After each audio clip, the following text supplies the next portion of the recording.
この番組はご覧のスポンサーの提供でお送りします。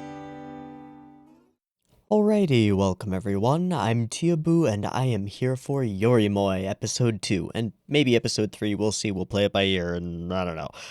This feels like a show that I kind of want to savor and not like rush through, so we'll see. We'll just play it by ear.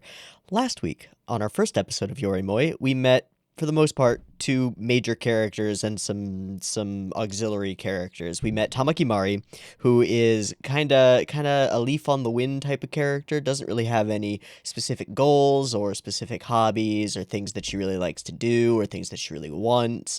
Reminds me quite a bit of Yui from K-On! Or Kumiko from Hibike, as these sort of main character self-insert protagonist people who don't really have a direction, and the other characters that they meet along the way are going to direct them and change them over the course of the series. So looking forward to seeing that develop and seeing all these different relationships that we'll probably have between these four characters develop.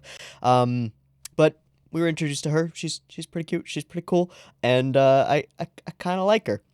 We also met her friend Megumi, who is awesome. And the more important character that we met last time, the one with the actual goal and the motivation, who actually starts the story running, is Shirase Kobuchizawa, who is voiced by Hanakana. And Shirase is driven and relentless, and what I would call a determinator character. She's one of those characters who everybody telling her that her dreams are silly or ridiculous or impossible just makes her want to prove them wrong and makes her double down over and over into getting all this crazy amounts of money and going on a crazy, ridiculous trip to Antarctica to find her mother, who is almost certainly dead.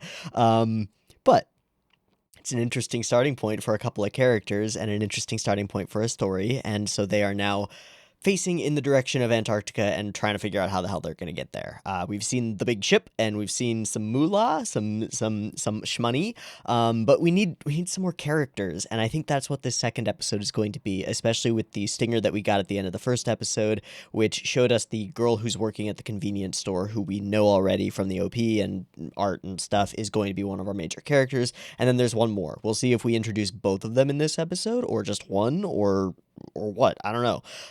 Our first episode was very character introduction and characterization and like, this is our core journey motivation thing heavy, and I'd like to see what the show will actually consist of as we move along. So let's watch episode 2 and see what we see, talk about what we want to talk about, and see how it affects us. I've got episode 2 of Yorimoi up and ready to go. It's at 0 seconds. I am still using the MTBB rip. I hope that's a good thing. Nobody's told me that it was a bad thing, so I'm just going to stick with it until somebody tells me otherwise. And yeah, I've got episode 2 up and ready to go. It's at 0 seconds. There will be 2 versions of this reaction as usual. You can find a picture-in-picture version with the video up there, linked in the description, and a timer-based version up on YouTube. If you want to do a syncy thing and sync up your own copy with the timer-based version, you are welcome to do so. Just get your copy ready, because the beep beep timer to count you down will be coming at you now.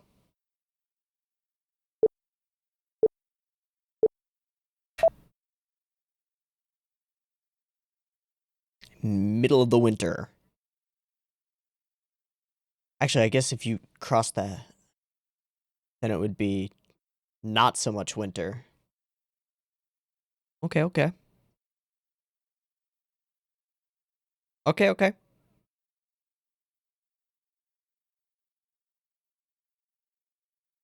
Oh, we're gonna go to Australia? Awesome.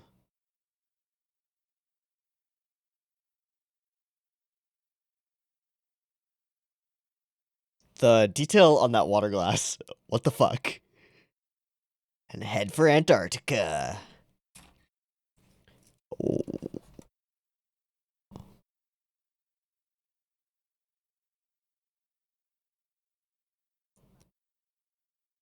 All right, how are a bunch of high schoolers gonna... Yeah. Ta-da. Civilian Antarctic. Oh, the stars align. Ah, that's a face.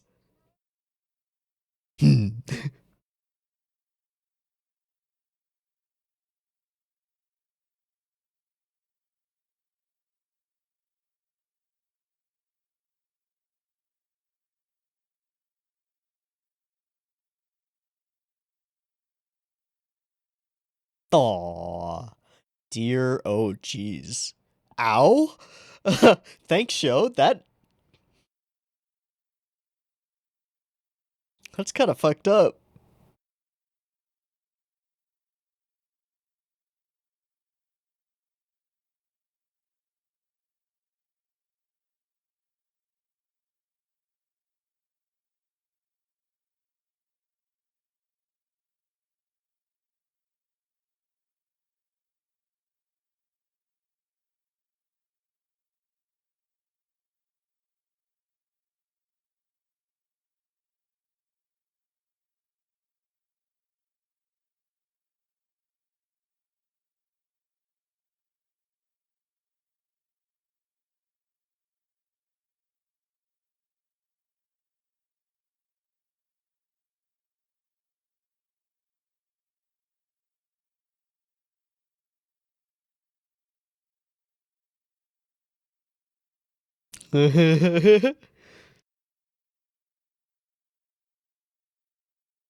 That's a great OP. Kabukicho Fremantle. High-paying temp jobs. Ah. Yeah, you need some moolah. Yeah. That's smart.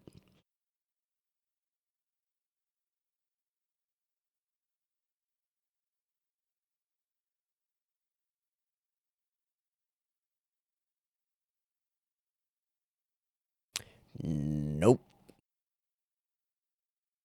Nope. Yeah.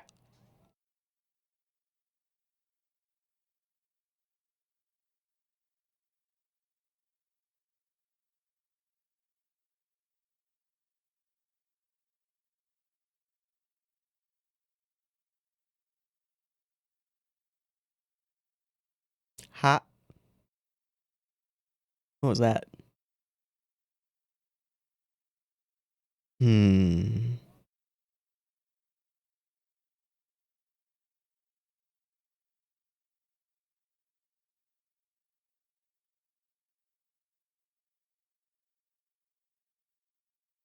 So they're turning to tourism?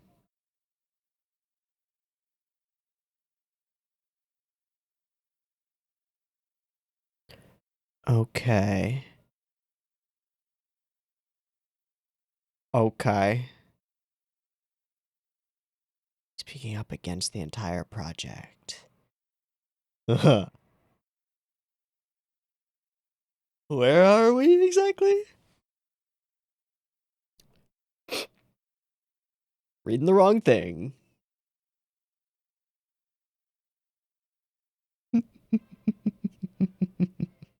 Huh? Ah.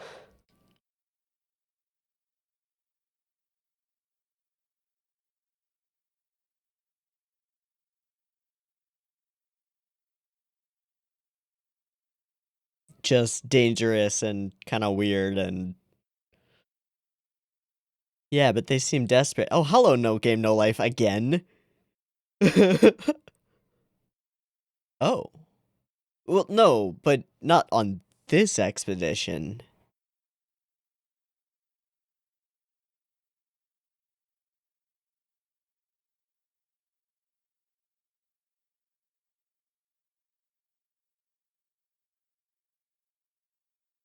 Whoops. And what comes after? All right, we're back here.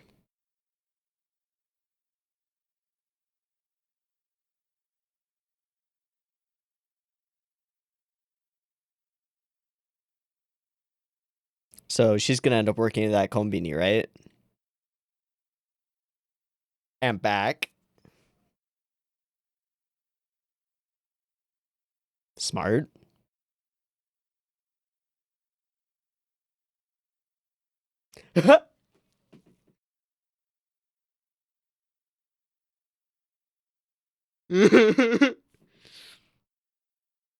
Oh no. Okay, okay, okay, okay. I thought that was something different.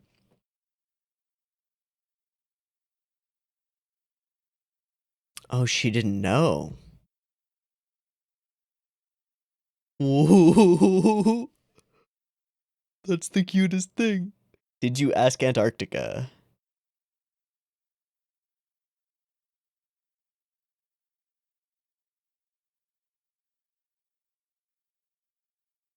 Just a little worried. Hey, you gotta leap. Can't always go after the guaranteed.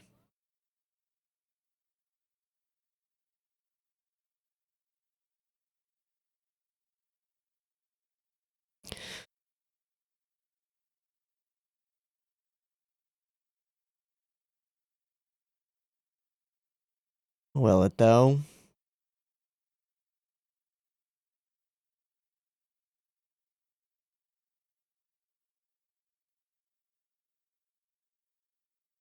Hmm.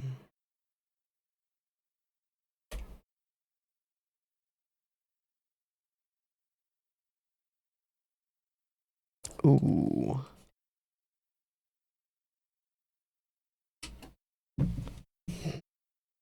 It was an interesting sequence.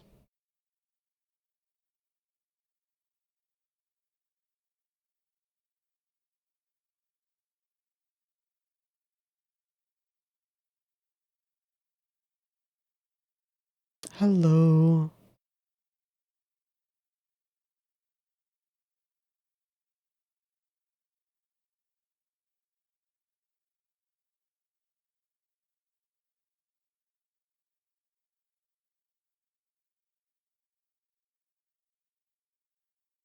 Hiring part-time.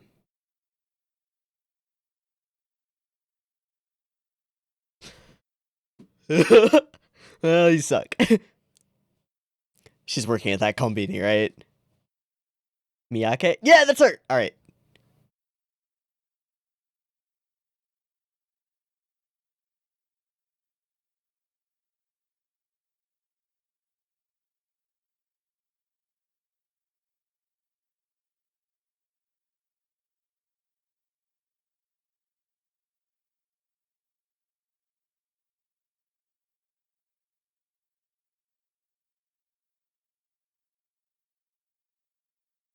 Who is that? I know that voice.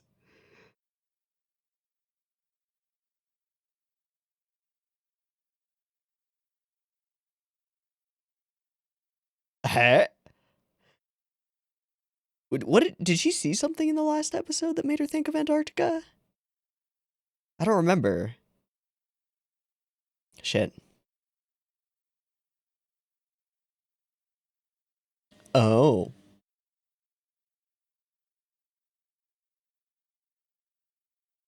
That's fair.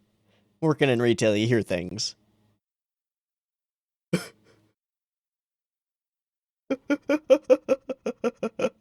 This kills the Shirase.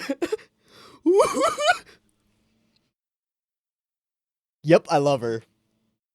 Yep, I love her.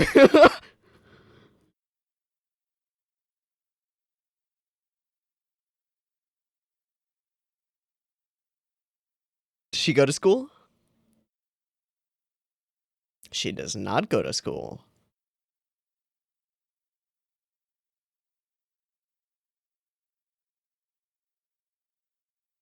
But why are you a dropout, I wonder? I believe you.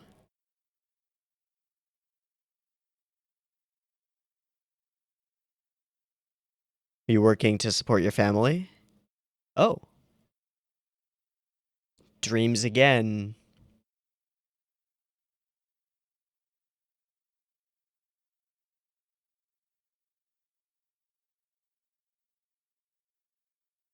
Oh, you got free time, girl. Sure, sure, sure. Sure, sure, sure, sure.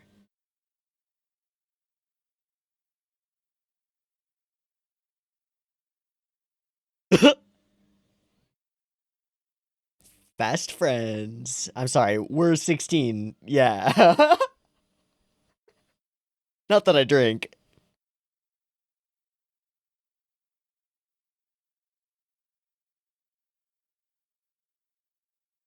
A little bit. Oh boy.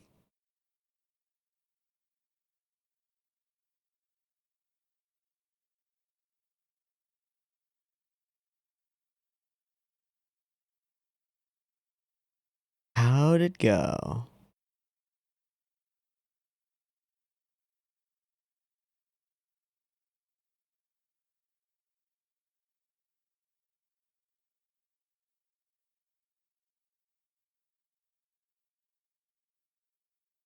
Hmm. I like that.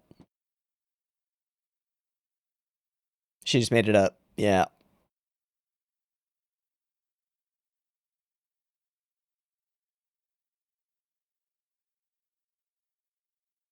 Oh? Okay.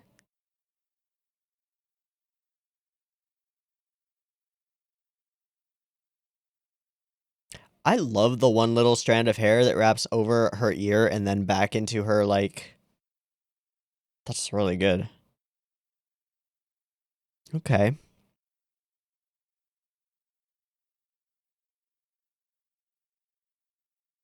So, a brilliant girl who doesn't want to conform wants to live her own life. I fucking love her. Just like, immediately.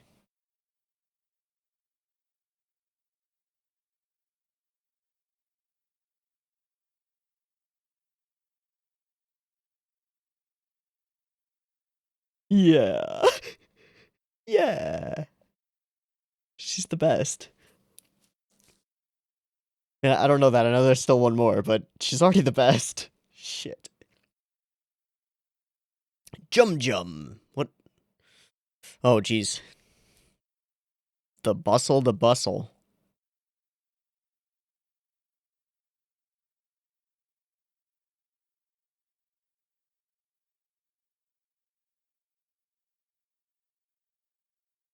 Oh.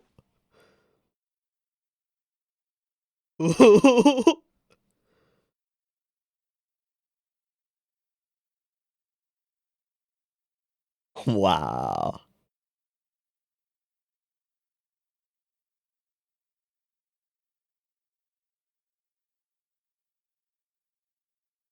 I think you'll be all right.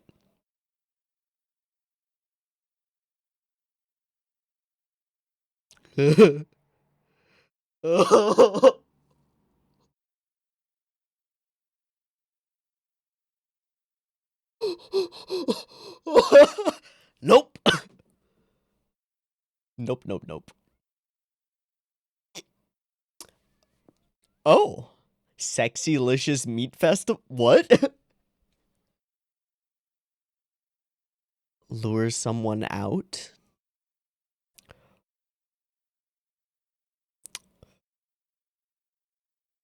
That, yep. Mm-hmm. Yeah, anybody but me.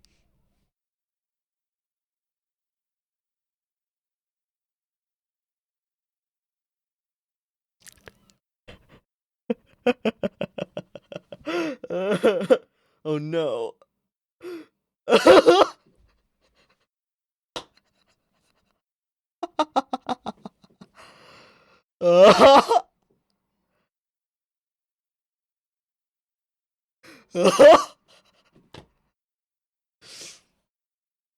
This is amazing.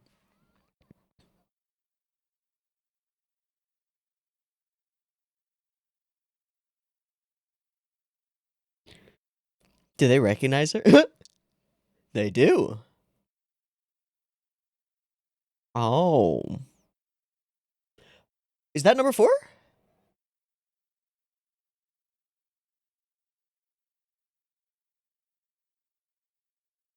Oh.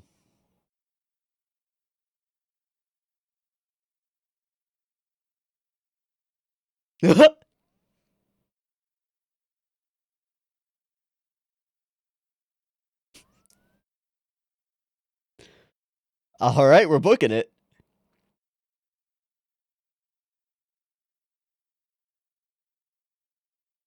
Oh, we got an insert song.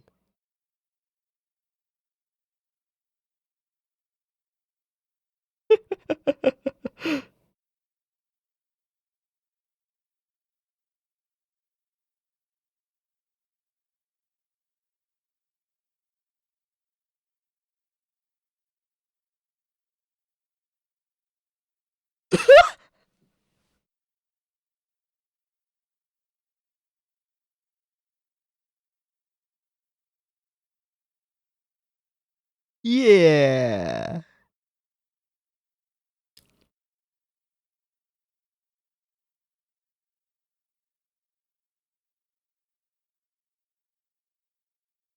Ah.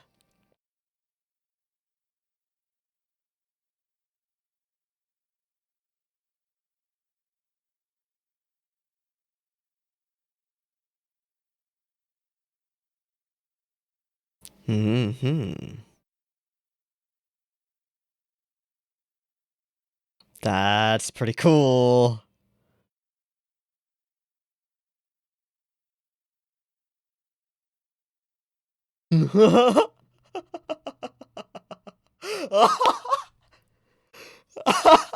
Nice try.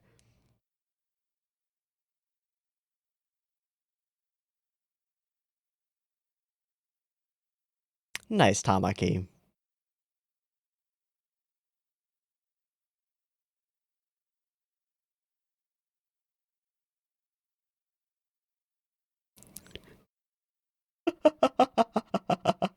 Oh no.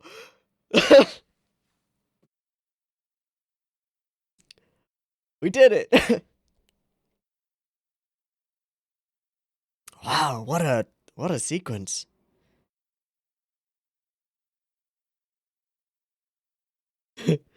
Sure seemed that way. Uh,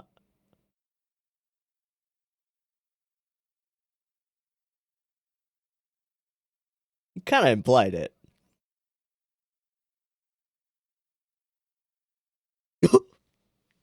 Why not just apply? You're not gonna stow away on an Antarctic expedition.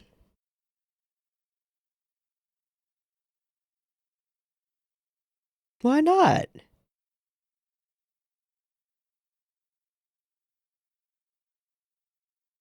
Phone. Money.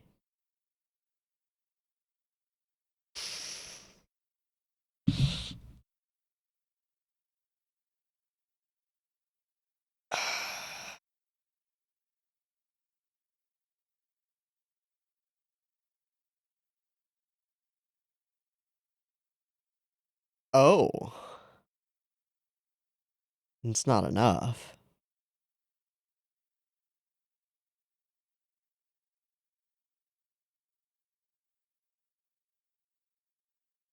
Can we get something in writing? Yeah. Okay. Okay.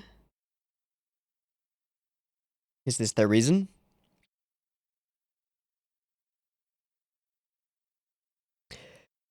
Her mother's friends. They were on the expedition with her, weren't they?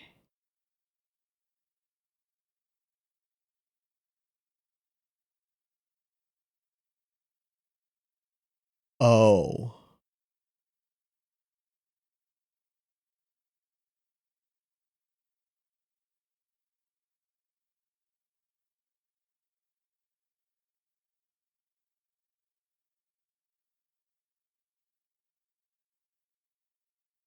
Okay, wealthy lady.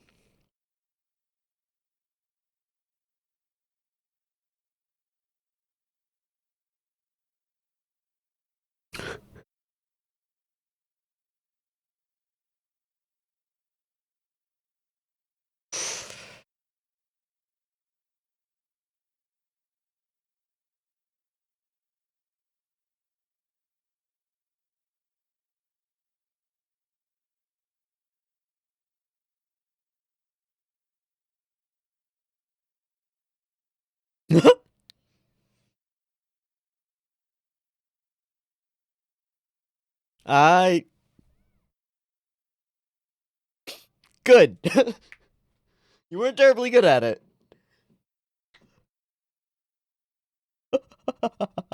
Hey, there she is. All right, Braid. She's only had like one line. Is this the ED? Yeah, it is. Okay. But with an actual ED. That's so pretty. Oh, shit. What's with the little... And the little... What's with the... Oh.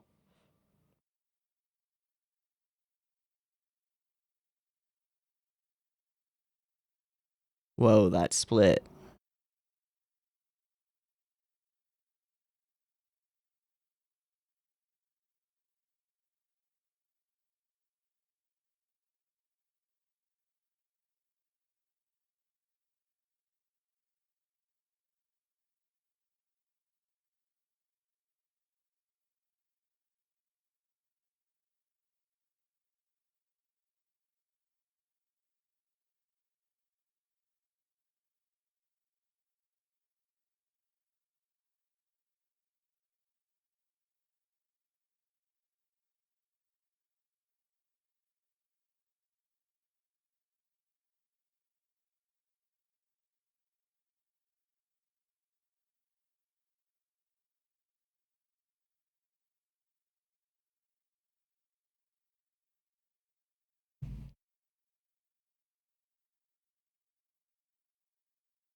Okay. Interesting episode. So we move one step closer to our goal, kind of. Add one more member to our party, for sure.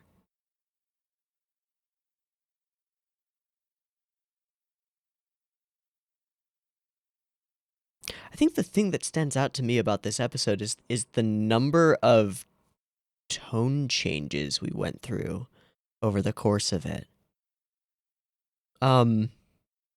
Because there's like the dramatic tension and genuine drama of the street crosswalk scene. And then we transition that into finding a job and meeting this other character. And then there's the crazy ridiculous chase sequence, which is comedic effect, but then transitions into like some wholesomeness and then back into comedy.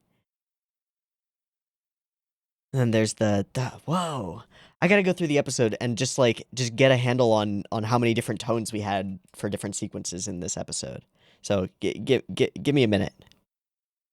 Wow, there is so much in this episode. Big ol' exposition about the nature of the trip and the way that it's functioning right now, and why would we as high schoolers even be allowed on such a thing? It's a civilian expedition. Got it. Into an amazing face by Shirase. That is something else. That's pretty awesome. Into oh shit, she's trying to send a message to her mom about her new friend, and we're pretty sure her mom's not alive. So, ow, that's cruel. Into the insanity of oh no, wait, that happens later. I just got confused by that. All right. Into school and trepidation and job hunting. Uh-huh. Into more trepidation about just the whole Antarctic expedition industry doesn't seem to be going so well. Yeah, so civilian Antarctic expedition encounters funding difficulties, and it's been going downhill for years. Into comedy because she whacks in the middle of class. Into more trepidation about not being able to actually do it. Into kind of comedy around the hospitality industry.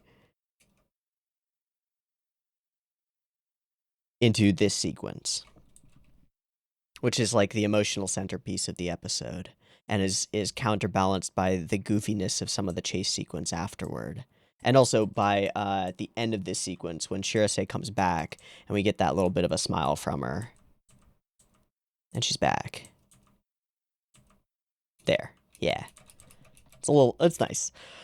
And we finally find a job in the meantime. Everything flows into something else, either narratively or thematically. It's kind of amazing. It's kind of difficult to even wrap my head around the way that this episode functions. Now, I want to rewatch the street crossing sequence because it struck me as kind of weird, and I couldn't put my finger on why. But I want to watch it again, maybe a couple times, and I'll have to cut this out because I can't put actual episode content on YouTube. So give me a minute. I'm gonna rewatch this sequence at least once and see if I can figure out what was going on in it and what I think about it. We'll see. Give me a minute.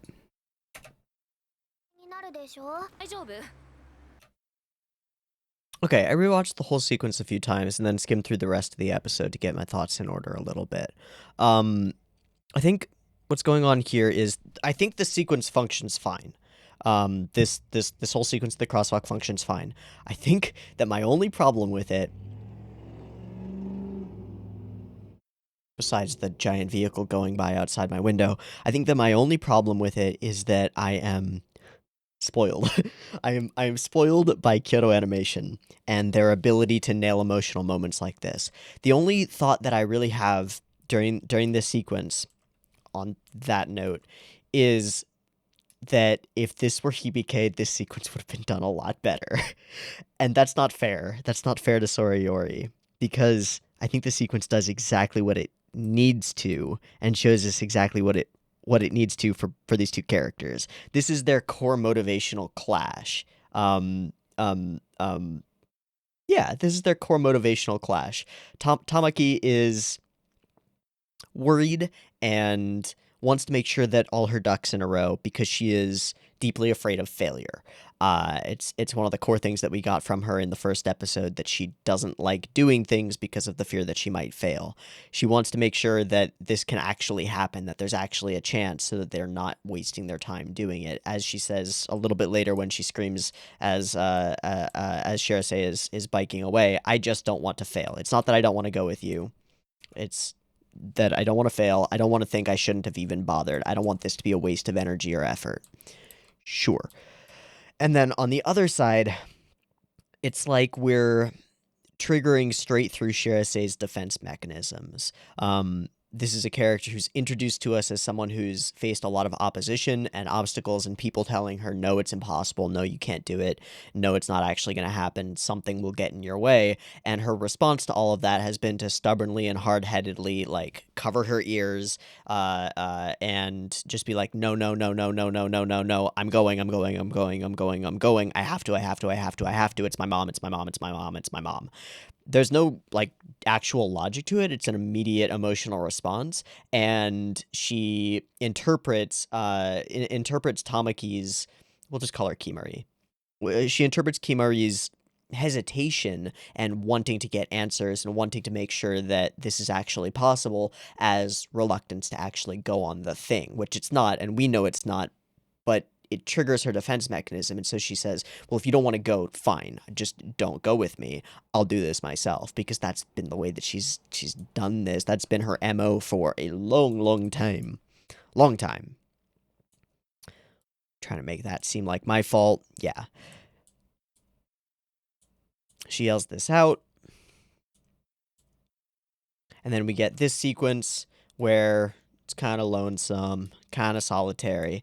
And then a couple of weird cuts of the walk symbol. I don't really understand why we're doing this. We cut there, cut back, cut there, cut back. Realization, and then Shirase's back. I don't really understand, but that's fine. Keep making your preparations. I'll explain the whole thing. And we don't really resolve the conflict. We just sort of deal with it. I don't know how I would have written this better. I think there's probably a way, though.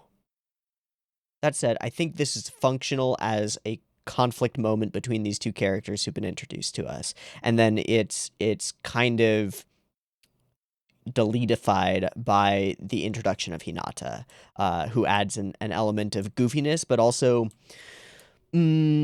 she's got that same kind of drive, but it's more free floating. She doesn't have the same kind of hard headedness, stubbornness that Shirase has, but she has her own personal goals and motivations, and things that she wants and cares about, which contrasts her with Kimari. And she's an interesting one. And I have to say, I fucking love her. I've said it too many times already in this video, but in any case, here we are, Junior, Micha, super excitable, super likable, love her a lot, and she's already in on what they're actually doing. I quite like the transition to comedy as she starts like messing with them and repeating their lines back to them, and just light bulb of blush, gorgeous. One thing that is definitely apparent throughout this episode is that the people making this know how to do their comedic timing, because there are a lot of moments that reasonably shouldn't be funny, and they're absolutely hilarious, and it's kind of wonderful. I also really like the way that they're doing darkness. It's an interesting thing. How do you portray darkness in film or animation? Do you just desaturate everything? Do you just turn down the brightness on everything? What do you do? Do you just color everything blue? They went with kind of a mix of all of the above that retains all of the characterization and like the little elements of their hair coloration and highlights and things, and it looks really good for darkness. It's nice. Okay, and then we get her moment of seriousness at the shrine. I'm as smart as anyone. Don't count me out. But she's also a goober who wants to do whatever the hell she wants, which is awesome. And then they immediately connect, and I love the line about I'd love to go out drinking with you. Not that I drink. Yay! It's great. It's great. I love her. Okay, and then Shirase sort of buckles down on the I am the leader, you must listen to me, this is my thing, and I was a little worried that was going to become a thing, but given the way that the episode ended with them voting her out of her leadership role, good. I think we'll be okay moving forward.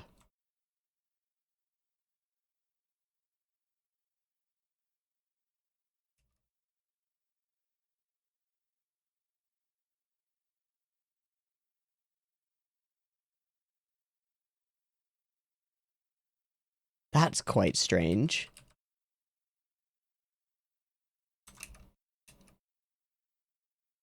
Why is it unfocused? It's unfocused. In focus. It's on a curve over the course of this scene. Why?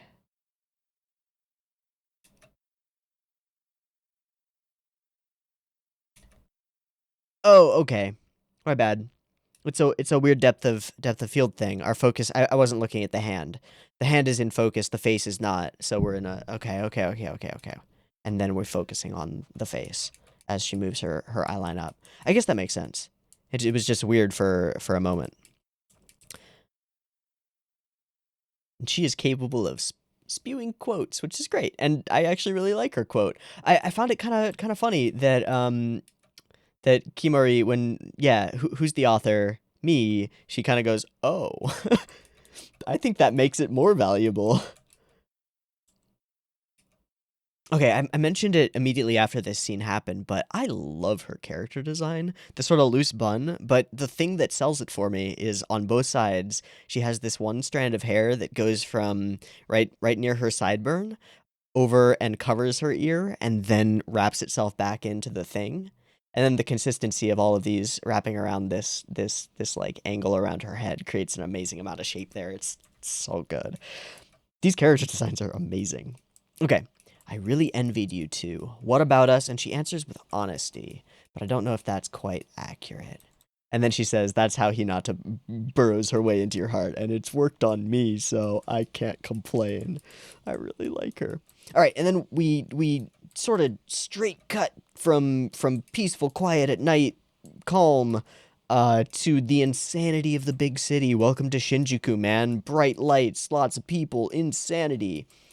And then we just enter a roller coaster sequence. This just becomes insanity. I've used the word insanity way too many times. But I don't have a better word for it. It's nuts. You two might be in trouble. Just act like you're in college, and that goes poorly immediately. Okay. Weird moment.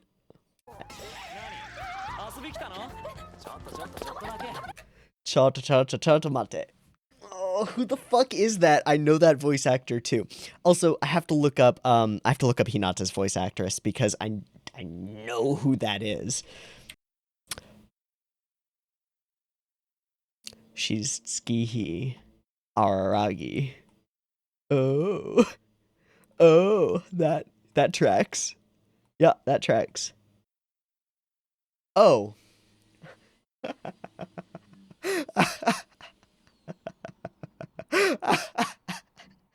I thought I'd heard her more recently than that. She's Miku. She's Miku. Okay. Symphogear's Miku. Good, cool. Yeah, that makes a lot of sense because I heard her voice yesterday. Of course I recognized her. Now, the chances that random guy in the street who tries to hit on character is probably not listed on Mal. Yeah, not listed. What about on ANN? I'm genuinely interested in finding out because I swear I know that voice actor. Oh. No, it's not listed. Okay, whatever. So she's Miku. That makes so much sense to me. That works great. Okay. I almost said it again. The whole scheme that she comes up with is crazy and ridiculous and leads to some wonderful gags. Shirase is really pretty. Okay, but the way that we just sort of boop her out.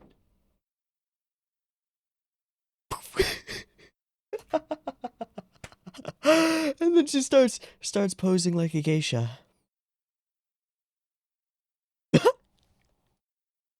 Or like Betty Boop. She's doing the Betty Boop pose.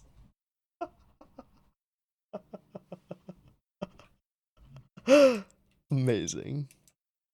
All right, and then we have some boob talk, and then apparently Shirase has the best boobs. Great. And we get caught, and they start chasing. And the whole sequence is done in classic "these are bad guys" sort of way. We got the low angle shot, the sort of raised chin, the darkness, and these super close ups on the eyes as they sort of turn their gaze to look at you and focus. Yeah, things are fucked. And then we get this in between, and off we run. The running sequences are really well done. Each character has their own sort of way of running, including the two people chasing them.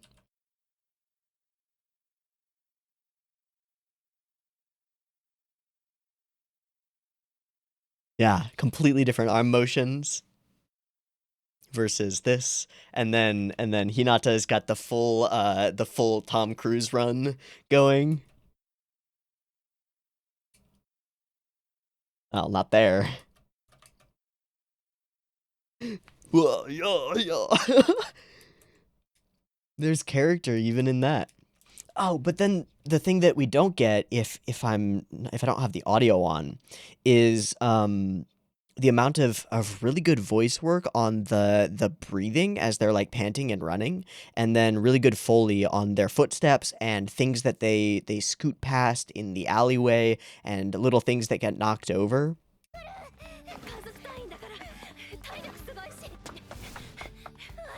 Yeah, all throughout the sequence, the sound is excellent. And then she starts thinking that it's kind of fun.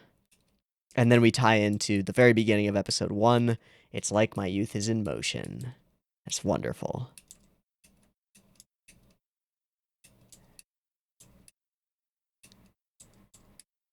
And then there's this sequence across the bridge. So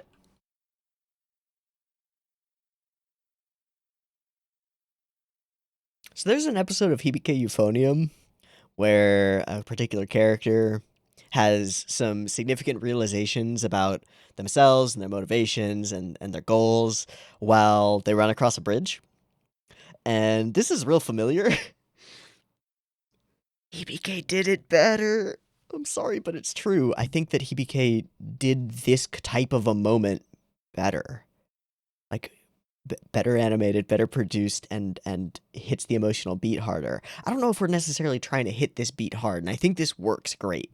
I think it's super functional. It's just really difficult when we've got our brownish-haired main character running across a bridge, having some kind of revelation about her life and existence. It's really hard not to compare the two, and I think Hibike did it better. But it works. And the shoe moment is wonderful. I was expecting a reaction from this this guy in the window, but nope, nothing. And it all leads to a big old pileup. We all get caught, and we shouldn't have really been running in the first place. It was our mistake. Ridiculous plan. And she knows. She knows that this is silly and impossible and difficult. But she's got that core motivation, and they share it. That's interesting.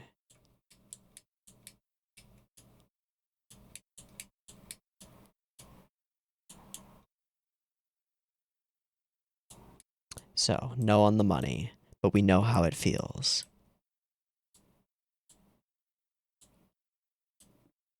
And then we've got this lady bringing in some moolah. Cool hair. And then we vote her off. It's great. I giggled at first in this scene because Hinata is just sort of like dead-eyed staring off into space. And then she gets up and it's fine. Also, the reflections in the window, holy shit.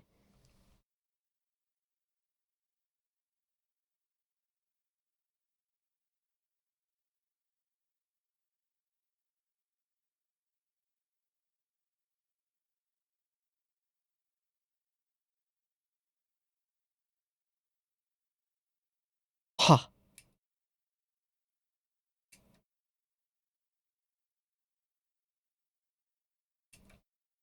Huh. That's pretty crazy. Yeah, and then she speaks without any punctuation and is definitely wrong. Hi. Sorry, Shirase. And who is this girl? We don't know. We're probably going to find out next episode, given that they're sharing a train. Okay, okay. This episode is packed with stuff and emotional moments. Whether they're crazy humor, situational comedy, slapstick, genuine drama, characters in their own heads realizing things, trepidation about the future, and genuinely fear of failure that we kind of vicariously get from these characters. The goofiness of each time that Shirase is flustered or ends up blushing. This sequence, which is really the emotional cornerstone of the episode, and meeting the new character, who is wonderful in her own right. I really like this episode. And wrapping everything together with episode 1 makes episode 1 and episode 2, with the motion, the youth in motion thing, makes episode 1 and 2 really kind of click and fit together rather nicely. Okay.